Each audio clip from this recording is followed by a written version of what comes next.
Muito bem, meus irmãos, bom dia a todos. Saudamos a cada um com a graça e a paz de Cristo.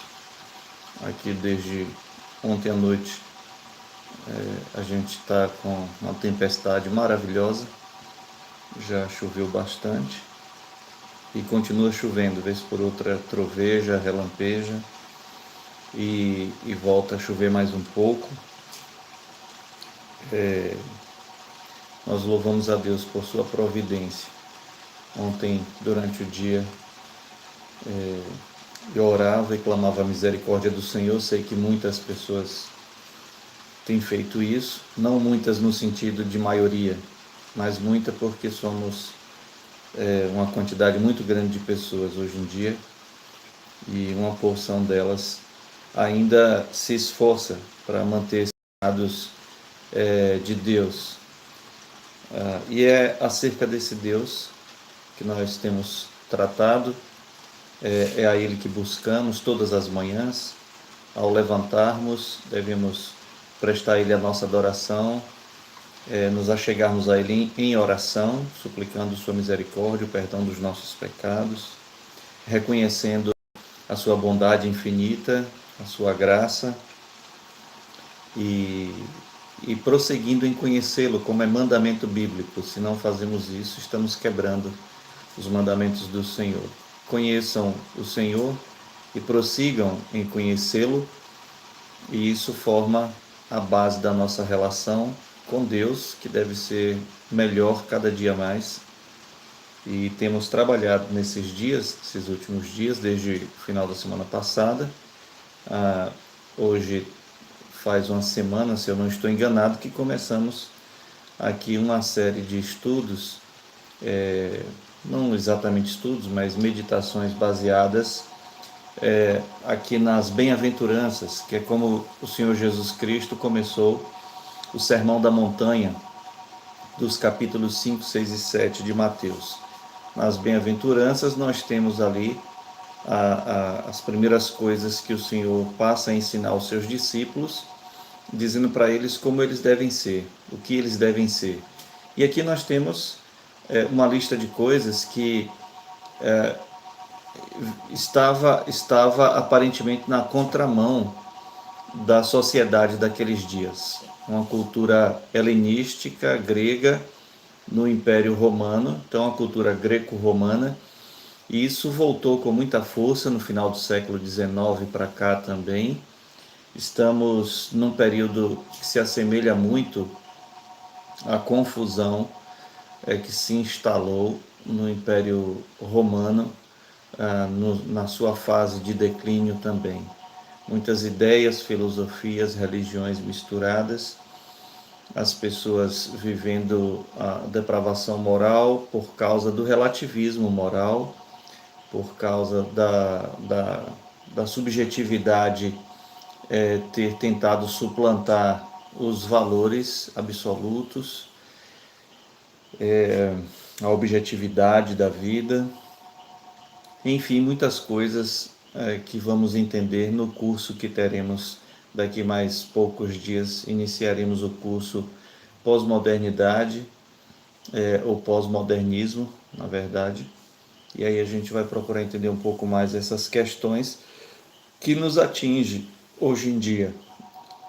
Mas o fato é que ali Jesus está ensinando uma contracultura.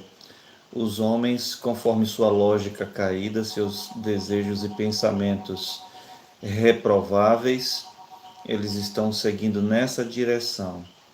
Vocês que pertencem a mim, vocês seguem numa outra direção. O que uma coisa conceitua parte da vida das pessoas perdidas, deve conceituar a vocês, a nós, de uma outra maneira. E já vimos anteontem e ontem a primeira bem-aventurança no verso 3 do capítulo 5 de Mateus: bem-aventurados os pobres de espírito. Ora, alguém abrir a boca naqueles dias para publicamente, como Jesus fez, dizer mais que felizes são os pobres, era chamar aquele povo para briga, porque As pessoas bem-sucedidas, elas não eram pobres, elas eram ricas. E todo mundo queria ser como as pessoas ricas. E hoje nós vamos ver bem-aventurados os que choram. Ora, naqueles dias, como nos dias de hoje, você deve conhecer, se é que você não participa disso, você deve conhecer gente que tem motivos de tristezas profundos na sua alma, seja qual for a natureza do motivo, mas publicamente essas pessoas elas se esforçam para atuarem num papel que não representa a vida delas. Há um mascarar da vida. Assim tem vivido também quase todos os que se chamam de cristãos, evangélicos, pentecostais, todos adotam exatamente esse simulacro de pessoa bem-sucedida, quando na verdade a ideia de sucesso que ela está perseguindo para a sua própria vida, em tentar ser alguém bem-sucedido, é nada mais, nada menos do que copiar a vida falsa do homem sem Cristo. Isso não é cristianismo. Nós estamos numa era em que o cristianismo ele está sufocado porque os cristãos verdadeiros eles são poucos. Nós não temos tido a nobreza de persistirmos e buscarmos para nós os padrões da palavra de Deus. Então, bem-aventurados os pobres de espírito ou em espírito, ou seja, bem-aventurados, não importa se você tem ou não dinheiro, pobres em espírito, aqueles que reconhecem que há uma pobreza extrema, a miséria, como chamavam os nossos pais reformadores e puritanos, a miséria do coração, da vida, da alma, que nos remete àquele que pode satisfazer estas necessidades e anseios profundos em nós, que é o próprio Deus. E bem-aventurados os pobres de espírito. A verdadeira felicidade está em se tornar um súdito do reino de Deus. A verdadeira felicidade se encontra em se tornar um súdito do reino dos céus. E hoje, bem-aventurados os que choram, porque serão consolados, e continuar crescendo no conhecimento bíblico do que seja a verdadeira felicidade, nessa contracultura que Cristo nos ensina, como deve ser o nosso caráter. Amanhã, hoje a gente vai ver essa bem-aventurança dos que choram, dos que são tristes, e amanhã a gente vê o porquê, onde está a verdadeira felicidade para ele. Vamos orar. Senhor, nós te damos graças nesse momento e te bendizemos. Louvamos o Senhor pelas chuvas que caem, rogamos que haja vida no solo, ó Deus, que o Senhor recobre a vida no solo, que haja pastagens, que haja, ó Deus, um refazimento de parte daquilo que destruímos também, da natureza, para que haja um reequilíbrio, ó Deus, da vida aqui onde moramos e em todos os lugares onde a nossa mão suja, ruim, nossos desígnios, os intentos, ó Deus, do nosso coração ganancioso, interferiu de maneira indevida, rejeitando a obra da criação. Costumamos, desde a queda do homem no pecado, costumamos destruir tudo que o Senhor construiu aqui no mundo, ó Deus, porque se o mundo, a criação, revela Deus também para o homem, então o pecado faz com que o homem destrua a obra da criação para não ser lembrado sobre Deus. Nós clamamos tua misericórdia, rogamos tua graça, a direção do teu Espírito na nossa vida. Perdoa-nos os pecados, ó Pai amado, é o que nós te rogamos no nome de Jesus. Amém. Pois bem, a gente tem persistido aqui na ideia de buscarmos entender que seja a verdadeira felicidade, já que tenho buscado a felicidade e não encontro, e só me frustro cada vez mais no mundo, e muitos chegam ao ponto de dar cabo da vida porque acredita que descobriu que a vida não tem sentido algum, não há significado, então, se é para ficar vivo sofrendo, é melhor morrer porque morreu, acabou. Não, não é verdade. A gente discutiu sobre isso ontem.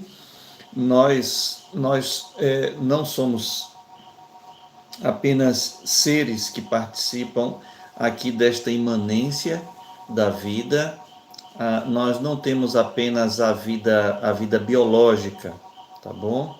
Os gregos tinham duas palavras para isso, a vida bios e a vida zoe.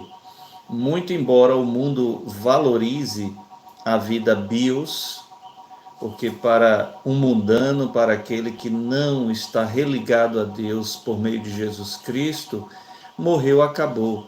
Então é bom você ir para a academia, ter um corpo escultural, é bom você gastar tudo que tem e o que não tem, indo para todo tipo de medicina, de especialização médica que surja no mercado, guloso, ganancioso da medicina. As pessoas precisam equilibrar-se um pouco mais e aí procuram dois tipos de estudos, que não é medicina, não é ciência, que é a psicologia, que ficou muito famosa no século XX, e a psicanálise clínica, que está por trás também de tudo isso, porque psicanálise clínica e psicologia são estudos que surgiram no século XX, virada do século XIX, século XX, para dizer que Deus é uma neurose e que o cristianismo é uma forma fracassada de tentar viver bem ou dizer que se vive bem, orientados por esta crença neurótica de um suposto Deus que exista e que dite para nós o que é uma vida qualificada. Que, portanto, o sujeito que é autônomo, dono do seu nariz, não pode exercer livre-arbítrio, vivendo sob essa condição religiosa imposta pelo cristianismo. E aí vai uma série de discursos para destruir a verdade, a palavra de Deus.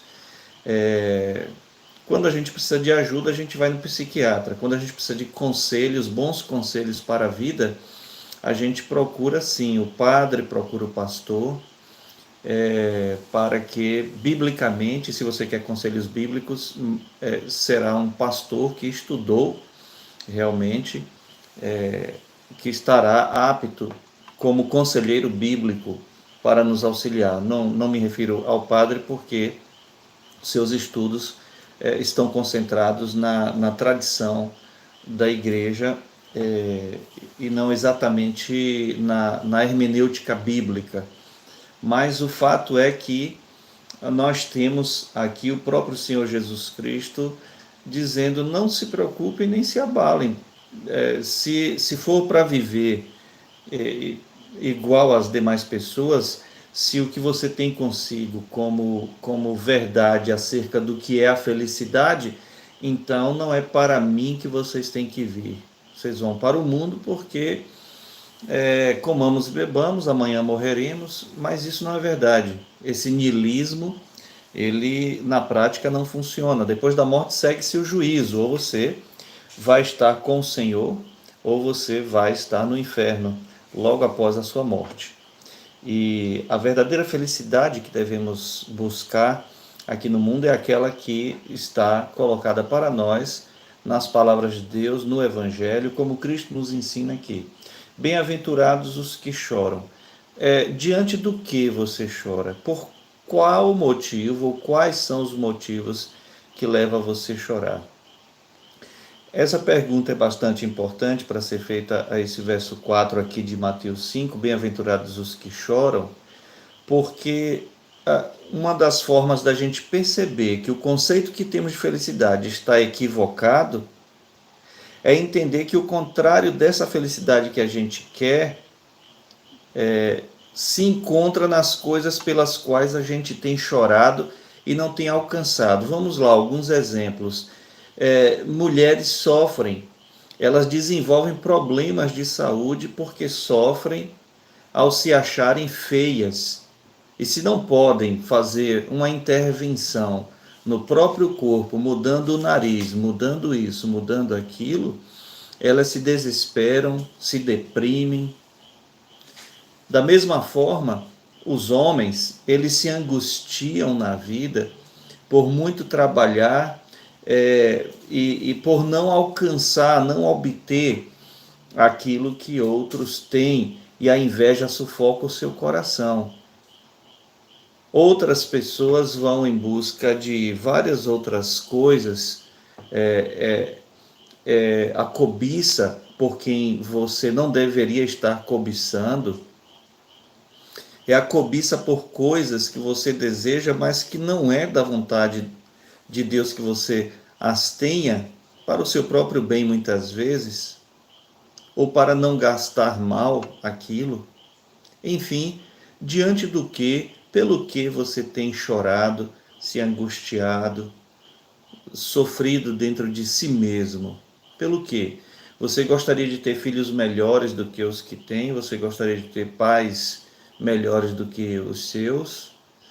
Você gostaria de ter amizades melhores? Há grandes decepções naqueles que você depositou toda a confiança, como se amigos fossem seus. Enfim, percebam que as coisas pelas quais talvez estejamos chorando não dignifica a nossa vida, nos vitimiza, faz de nós, aos nossos próprios olhos, vítimas. Ah, como eu sofro! Ah, pobre de mim! Ah, eu mereço. Não. A gente tem que entender que a noção bíblica de verdadeira felicidade nos remete à verdade de que somos maus, pecadores, e que se as coisas não são piores para nós é porque Deus continua sendo muito bom, misericordioso, paciente para conosco. O fato é que precisamos entender que o que Cristo está ensinando aos seus discípulos é que mais que felizes são os tristes, que choram, que lamentam.